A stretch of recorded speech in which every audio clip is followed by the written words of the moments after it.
आज मैं आप लोगों को 3 प्रयोग देने जा रही हूँ वनस्पति के, और वनस्पति भी आप लोगों को बताऊंगी। वहाँ वशीकरण, धन प्राप्ति का और पुत्र प्राप्ति का। यहाँ धन प्राप्ति के लिए, पुत्र प्राप्ति के लिए और वशीकरण के लिए बहुत ही चमत्कारी प्रभाव दिखाती है यह वनस्पति। देखिए, मेरा काम है इन चीज़ों की जानकारी देना। करना या ना करना हुआ तो आप लोगों के हाथ में मैं हमेशा बताती हूँ। दूसरी चीज़ है, बहुत सारे लोग बाद में मुझे फ़ोन करते, पूरा वीडियो नहीं देखते हैं और आधा अधूरा वीडियो देखने के बाद में मुझे फ़ोन करते हैं। तो मैं विधि सही सारी चीज़ें देती हूँ और बहुत सारे लोग बोलते हैं कि नहीं, आपने पूरा देखते नहीं हैं, समझते नहीं हैं और फिर सारी चीज़ें। तो आज जिस पौधे की मैं जानकारी देने जा रही हूँ वो काफ़ी महत्वपूर्ण है। तो जय माता दी सभी को, हर हर महादेव। आज जिस पौधे की मैं जानकारी देने जा रही हूँ वह है कठेरी लक्ष्मणा, और मैं वो पौधा भी दिखाऊंगी। सफ़ेद वाली लक्ष्मणा का पौधा, यहाँ तंत्र में बहुत महत्व है इसका। तंत्र में एक लक्ष्मणा तंत्र के नाम से ही इसका वर्णन है। इसके हजारों प्रयोग हैं। यहाँ धन प्राप्ति के लिए बहुत ही अच्छे परिणाम हमको देती है, और संतान प्राप्ति में और पुत्र प्राप्ति में तो यह चमत्कारी प्रभाव दिखाती है। गुरुजी ने कई लोगों ऐसे नहीं देना चाहिए और बताना नहीं चाहिए, लेकिन मैंने आज भी देखा है कि लड़के के चक्कर में आज की कंडीशन में भी महिलाएं 7-8 लड़कियां कर रही है गांव में, और शहरों में भी बहुत सारे लोग कर रहे हैं। तो यह सरल सा तरीका आप अपना कर क्यों नहीं इन चीज़ों को आसान बनाते हैं। ऐसे बहुत सारी वनस्पतियां हैं जिनसे यह चीज़ें होती है, जैसे शिवलिंगी हुई है, लेकिन उसको भी लेने का तरीका किसी दिन उसके बारे में मैं बताऊंगी। आज मैं सफ़ेद कटहरी की जानकारी दूंगी। दूसरा, वशीकरण तिलक के बारे में बताऊंगी मैं। तो इसको कैसे लेना है। अभी 10 फरवरी से लग रही है नवरात्रि। आपको अमावस्या के दिन से ही जहाँ कटहरी का पौधा हो वहाँ शुद्ध देसी गाय का घी का दीपक संध्या के समय लगाना है, और आप जिस कार्य के लिए उस पौधे को लाना चाहते हैं उसी कार्य का नाम लेकर वहाँ पर प्रतिदिन 9 दिन तक दीपक लगाइए। संध्या के समय 10 बजे के बाद में, रात्रि में।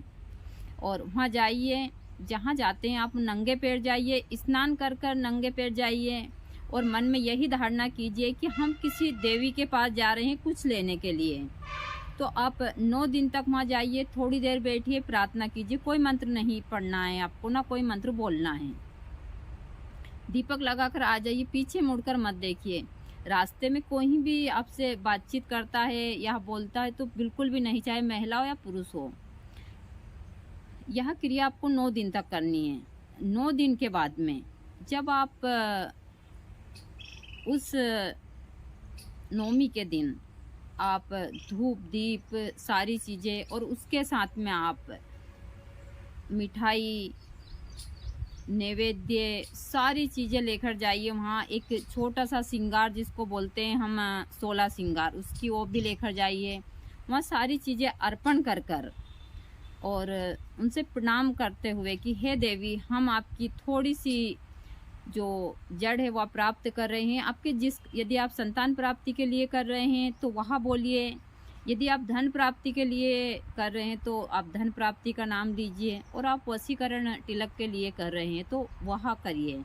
वह करते हुए उनकी थोड़ी जड़ निकाल लाइए। घर जड़ लाकर धूप दीप कर कर, नैवेद्य गंगा जल से स्नान करवा कर, और आप उसको, यदि आपको धन के लिए उसको लेना है तो आप सुनहरी लाल कपड़े में बांधकर अपने धन के स्थान पर उसी रात्रि को रख दीजिए। जीवन में कभी भी धन की कमी नहीं होगी आपको। लेकिन हाँ, मैं एक बात और बता देती हूँ, जब ग्रहण काल आता है तो जब भी सूर्य ग्रहण हो या चंद्र ग्रहण हो, इसमें जो भी हम वनस्पति लेते हैं उनका प्रभाव कम हो जाता है। बहुत सारी है जिनका तो खत्म ही हो जाता है, तो हमको ये चीज़ें फिर लेनी होती है। फिर बहुत सारे लोग सोचते हैं कि हमने वह थोड़े दिन काम किया फिर नहीं करती, तो उसका मतलब यही होता है। यदि आपको तिलक बनाना है तो चंदन के साथ में आप उसी हिसाब से उसी जड़ को घिस कर और चंदन के साथ तिलक तैयार कर लीजिए। जब भी आपको विशेष काम के लिए जाना है तो आप श्रद्धापूर्वक वहाँ तिलक लगा कर जाइए। आपके हर एक जो काम बनते बनते बिगड़ते थे वो स्वतः ही हो जाते हैं। अब महत्वपूर्ण आती है बात जो है पुत्र प्राप्ति की। यह कार्य है तो बहुत सरल, लेकिन आपको इसको जिस हिसाब से करना है मैं सारी चीज़ें विस्तार से बता देती हूँ। जिस महिला को बेटी हो रही है या फिर संतान नहीं हो रही है तो उसको किस हिसाब से देना है। यदि जिसको संतान नहीं हो रही है उसको 3 महीने तक इतनी जड़ निकालनी है आपको कि 3 महीने तक जब वह स्नान करे, जैसे ही वह माहवारी से 5 या 6 दिन के बाद में गाय के दूध के साथ में उसकी इतना बड़ा जड़ का टुकड़ा और साथ में मिश्री, प्रतिदिन भूखा पेट उसको सुबह वह दूध पीने के लिए दें। यह कम से कम कंटिन्यू 3 महीने तक चलना चाहिए। सिर्फ जो उसका MC पीरियड होता है उसी में ही उसको 5 या 6 दिन बंद करनी है।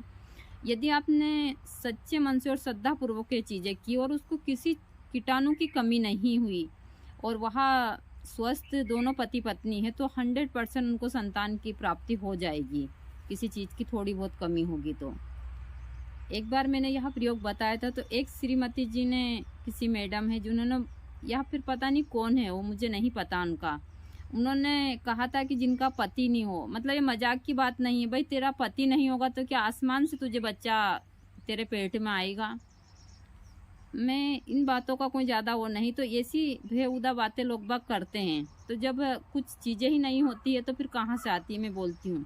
या किसी या महिला या पुरुष के पास में मान लो कीटाणु की कमी होती है तो उनके लिए भी मैं जड़ी बूटियाँ बताती हूँ, और फिर उनकी कृपा भी होनी चाहिए। हम तो इंसान है साधारण, तो आप यह दे सकते हैं। दूसरा, जिनको बेटियाँ ही होती है, जब वह माँ बनने वाली होती है और 10 या 15 दिन उनको हो जाते हैं, उनको लग रहा है कि हम माँ बनने वाली है, तो उनको 3 महीने तक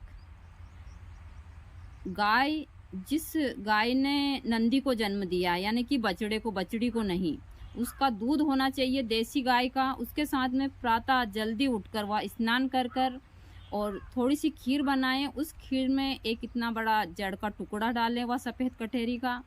दूसरी चीज़ है कि उसको ध्यान रखना है उसमें कि वह टुकड़ा डाले, मीठे के लिए मिश्री ले वह, और प्रतिदिन वह खीर बनाएं, वह खीर खाएं। पहले कान्हा जी को भोग लगाएं, उनको प्रणाम करें और फिर वह खीर खाएं।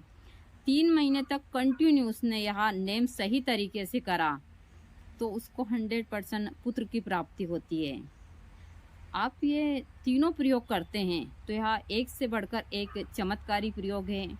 देखिए, मेरा काम है इन चीज़ों को बताना, इन उपायों को करना ना करना आप लोगों के हाथ में, और बिना मंत्र वाले हैं, सिर्फ इनको सावधानी रखनी। आप इनको रवि पुष्प में भी ले सकते हैं, यह रवि पुष्प में बहुत काम करते हैं। आप होली के दिन ले सकते हैं, नवरात्रि में ले सकते हैं, यह सारी चीज़ें हैं।